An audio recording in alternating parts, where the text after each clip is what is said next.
उस शिष्य से बहुत स्नेह किया करते थे, लेकिन शिष्य अपने अध्ययन के प्रति आलसी और स्वभाव से दीर्घ सूत्री था। सदा स्वाध्याय से दूर भागने की कोशिश करता और आज के काम को कल के लिए छोड़ दिया करता था। अब गुरु भी कुछ चिंतित रहने लगे थे कि कहीं उनका यह शिष्य अपने जीवन संग्राम में पराजित ना हो जाए। आलस्य में व्यक्ति को आक्रमणीय बनाने की पूरी सामर्थ्य होती है।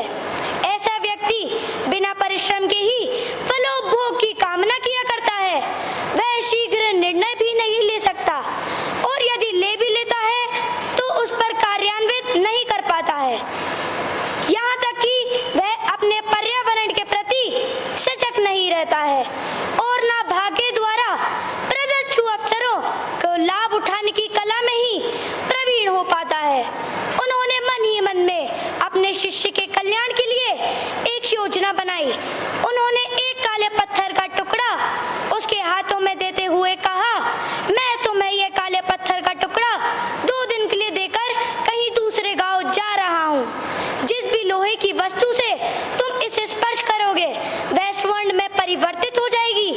पर याद रहे कि दूसरे दिन के सूर्यास्त के पश्चात मैं तुमसे यह ले लूंगा। शिष्य इस अवसर को पाकर बहुत प्रसन्न हुआ, लेकिन आलसी होने के कारण उसने अपना पहला दिन यह कल्पना करते करते बिता दिया कि जब उसके पास बहुत सारा स्वर्ण होगा तब वह कितना प्रसन्न, सुखी, समृद्ध और संतुष्ट रहेगा। इतने नौकर चाकर होंगे कि पानी पीने के लिए भी नहीं उठना पड़ेगा। फिर दूसरे दिन जब वह प्रातः काल जागा, उसे अच्छी तरह से स्मरण था कि आज स्वर्ण पाने का दूसरा और अंतिम दिन है। उसने मन में पक्का विचार किया कि आज वह गुरु द्वारा दिए गए काले पत्थर का लाभ जरूर उठाएगा। उसने निश्चय किया कि वह बाजार से लोहे के बड़े बड़े वस्तु खरीद कर लाएगा और उन्हें स्वर्ण में परिवर्तित कर देगा। दिन बीतता गया पर वह इसी सोच में बैठा रहा कि अभी तो बहुत समय है, वह कभी भी जाकर सामान लेता आएगा। उसने सोचा कि अब तो दोपहर के भोजन करने के पश्चात ही सामान लेने निकलूंगा, परंतु भोजन करने के बाद उसे तो विश्राम करने की आदत थी। उसने बजाय उठे विश्राम करना उचित समझा, पर आलस्य से परिपूर्ण उसका शरीर नींद की गहराइयों में खो चुका था।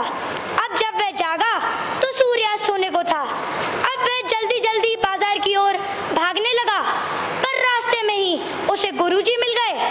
उन्हें देखते ही वह उनके चरणों पर गिरकर पत्थर को एक दिन और मांगने की याचना करने लगा, लेकिन गुरुजी नहीं माने और उस शिष्य का धनी होने का सपना चूर चूर हो गया। पर इस घटना की वजह से शिष्य को एक बहुत बड़ी सीख मिल गई।